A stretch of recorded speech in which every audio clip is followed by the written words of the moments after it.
No vídeo de hoje eu analiso e respondo com algumas objeções à fala do pastor Lamartine Pozzella, que num grande podcast afirmou que a reforma protestante deu muito certo. E ele o faz citando a Igreja Católica. É por isso que nós vamos responder depois da vinheta. Fica comigo.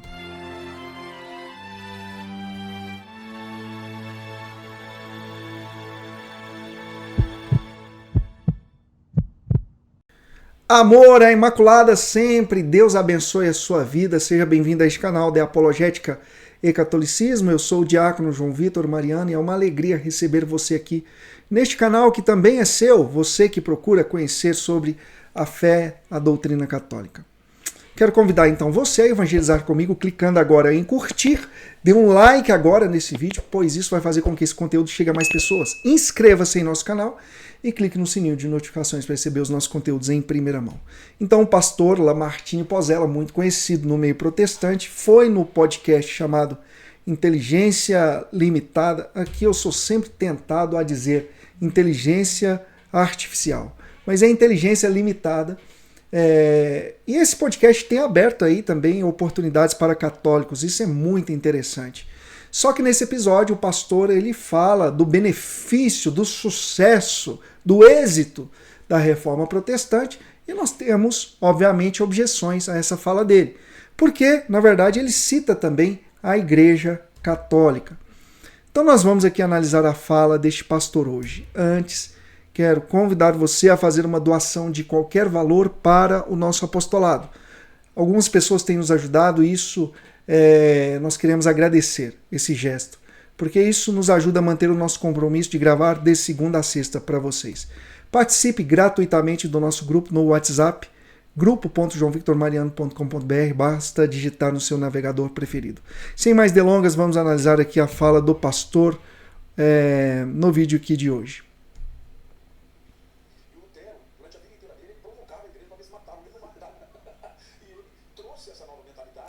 Primeiro ele fala que era desejo de Lutero morrer como mártir, né? Há controvérsias, né? Porque ele abandona o sacerdócio e o martírio ali era muito inerente aos clérigos, né? Que esses sim, muitos morreram pela igreja, Santo Inácio de Antioquia, né? Indo um pouquinho bem mais longe, né? Na verdade, lá para os primeiros séculos, e tantos outros que morreram pela causa do evangelho. Mas na verdade Lutero, ele desanimou, foi desobediente e abandonou a fé, né? Alguns vão dizer ele foi expulso da igreja. Não, ele foi excomungado justamente porque não quis ser obediente àquilo que a igreja sempre apregou. Vamos ver aqui. Na época da Idade Média, as pessoas eram analfabetas, não sabiam ler. Agora, por que a reforma de Lutero deu certo? Por que a reforma de Lutero deu certo? Agora que a gente vai ver o argumento dele. Bom, aqui é interessante a gente fazer alguma observação, né? Gutenberg, em 1455, o inventor da imprensa, tá certinho. Mas qual Bíblia ele imprime?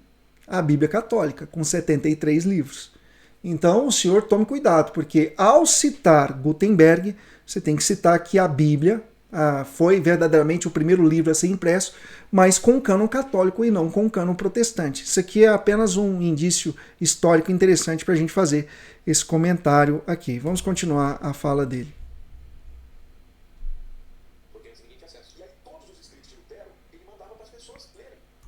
Porque ninguém tinha acesso, é o comentário do Vilela, né? Isso também é preocupante, precisa estudar um pouco mais. Né? Porque quando nós vamos ver, a Igreja Católica intensificou muito a impressão de Bíblias, sobretudo na Itália, um pouquinho antes ali da questão de Gutenberg, já havia um incentivo fortíssimo da Igreja, né, bem destacado em todo o mundo, da propagação da Bíblia. Tanto é que quando a imprensa é inventada, somente na Itália nós tivemos ali mais de 90 edições das Sagradas Escrituras. Claro, eu falo Itália porque é o cerne onde está a Igreja de Roma, né?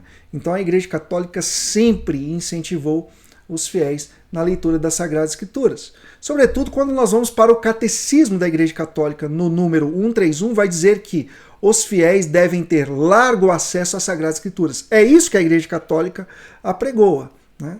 Lá no ponto 133, vai dizer que a Igreja incentiva, né, e com uma veemência, né, que os fiéis leiam as Sagradas Escrituras, que elas se acheguem à sublime ciência de Cristo.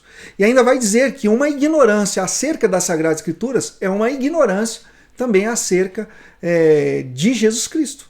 Se você não conhece as Escrituras, você não conhece Jesus Cristo. Se você não conhece Jesus Cristo, você não conhece as Escrituras.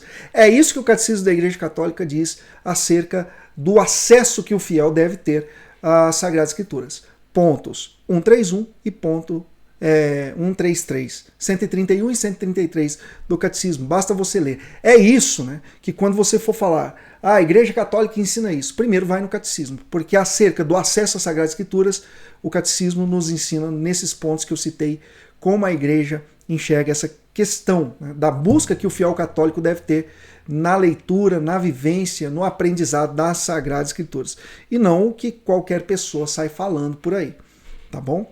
Então aqui é uma imprecisão muito grande. A igreja, ela escondeu. Tem um vídeo que eu quero deixar aqui com vocês, a descrição aqui, na verdade o link na descrição para que você possa acessar, e eu já falei sobre isso e vai somar muito no seu conhecimento. Vamos ver aqui o que mais que o pastor fala.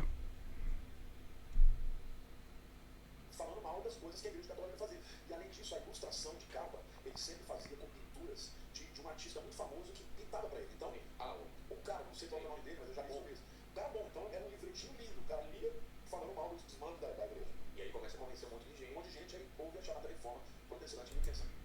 Então vocês viram ali, era um livretinho que, segundo ele, Lutero fazia para falar mal da igreja. Que apostolado belíssimo, né? Falar mal da igreja. E isso é o sucesso da reforma protestante? Bom, mas vamos fazer aqui alguns comentários, né? Muitas vezes os protestantes não aceitam o argumento católico que diz que existem muitas denominações protestantes, né? Eu separei uma lista aqui pequena, e é de uma enciclopédia online, então justamente para dizer que não pode usar esse tipo de conteúdo. Bom, é uma enciclopédia online que fala aqui da lista de denominações protestantes no Brasil por número de membros. Por que eu quero fazer esse comentário aqui com vocês? Já vou mostrar para vocês, mas antes um comentário. Porque Erasmo de Roterdã, que era considerado um dos mestres espirituais de Lutero, dicas de passagem também era um monge, né? Só que Erasmo de Roterdã não abandonou a igreja como fez Lutero. Ele disse, na verdade, ele até tentou aconselhar Lutero, dizendo assim, olha, se você conseguir implementar tudo isso, o cristianismo, a cristandade, né, na verdade, esse foi o termo que ele usou, vai se transformar num amontoado de seitas. E é isso, essa frase que nós temos nesse site aqui, ó, Apologistas Católicos, do grande Rafael Rodrigues, que eu quero mostrar para vocês essa frase, né? Aqui, ó. Depois de não encontrarem na Bíblia nenhuma citação que comprove a sola escritura, protestantes estão querendo agora utilizar os pais da igreja, que eles tanto odiavam. Bom, é um movimento que a gente tem visto na internet verdadeiramente, né? E olha que esse artigo aqui tem mais de 11 anos, olha como que hoje é latente isso que o Rafael já falava lá atrás, né?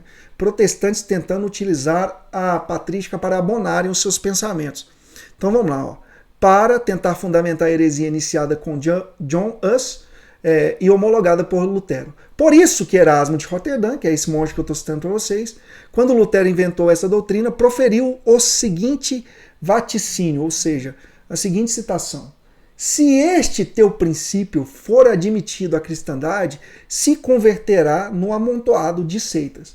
E aqui nós temos uma lista na enciclopédia online nomeada como Wikipédia, com informações verídicas aqui, né? Nós podemos até confrontar isso com outros sites. Vai falar sobre a lista de denominações protestantes no Brasil por número de membros. Por quê? Porque eles utilizam aquele argumento, os católicos inventam esse número aí de mais de 30 mil denominações. Bom, é lógico que nós sabemos que numa lista neopentecostal tem igreja aí até com nome de santo católico, né? Que a gente já mostrou aqui, igreja não sei o que, cuspe de Cristo. Então é por isso, essas 30 mil denominações vão estar aí nessa lista. Mas aqui na enciclopédia, já que é uma informação mais séria, nós vamos ver que no mínimo, olha aqui para vocês verem a lista, ó, 56, né, denominações aí bem destacadas, com números de membros bem elevados, né? Então nós vamos ter aqui as Assembleias de Deus no Brasil, a Congregação Cristã, a Igreja Universal do Reino de Deus, Convenção Batista, igreja do Evangelho Quadrangular, e aí vai uma lista gigante, né? Tem até igreja indígena, não sei do que aqui, que eu estava vendo, né? Ó, Igreja Evangélicas Reformadas, Igreja Indígena Presbiteriana do Brasil, Igreja Presbiteriana Coreana, e aí vai. Só que nessa enciclopédia, 56 denominações no Brasil, e a questão com as informações com número de membros. Então isso aqui prova que Erasmo de Roterdã, na verdade, fez uma profecia, né? Foi o que se cumpriu. E que benefício nós podemos ver isso?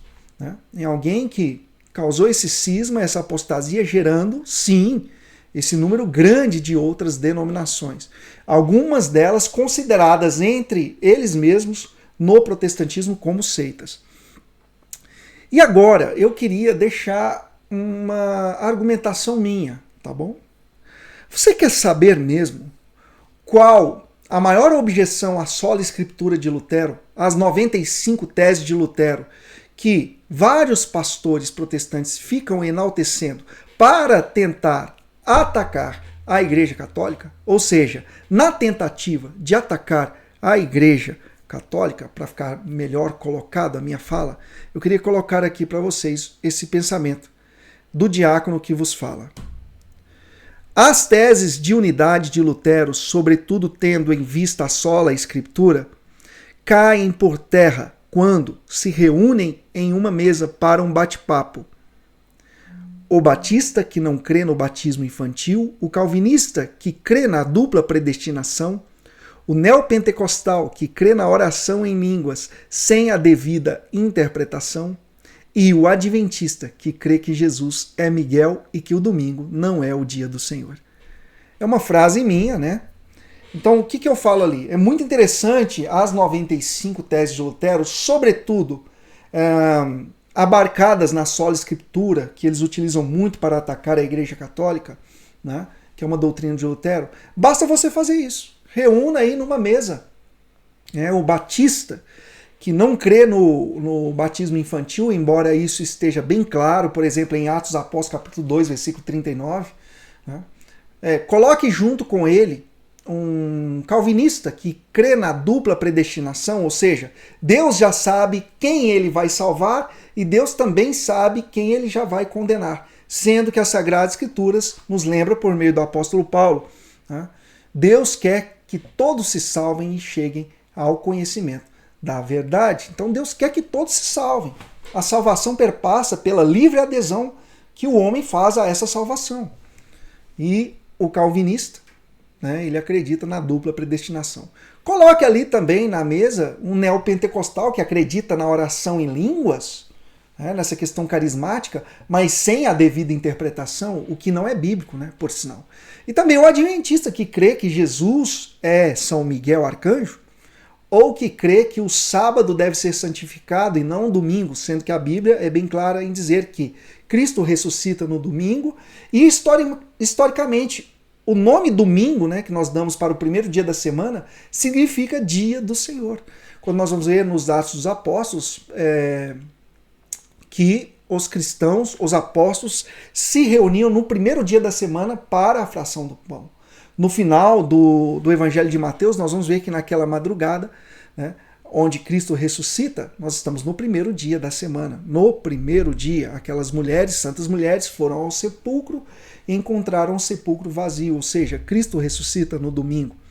Então junte essas pessoas numa mesa e a sola Escritura de Lutero, ela cai literalmente. Então tá aí um vídeo interessante para refletirmos. Será mesmo então que a reforma protestante de Lutero ela foi bem sucedida? Sendo que mostrei todos esses pontos, na verdade, negativos aqui. E tá aqui, né, a prova nesse vídeo de que protestantismo falha, porque eles gastam tempo nesses podcasts atacando a fé católica. Eu nunca vi um católico ir num podcast e atacar a fé protestante. Bom, se tem, me mostre, porque também não sou a favor disso. Mas vimos nesse próprio podcast aí, citado hoje, que o Frei Gilson foi lá recentemente e deu uma aula de Bíblia, de postura cristã, e de alguém que soube aproveitar o devido tempo que teve ali naquele podcast para falar de coisas boas e não para ficar atacando a fé dos outros. Então só esse trecho aqui que eu mostrei que é um trecho de um trecho, né?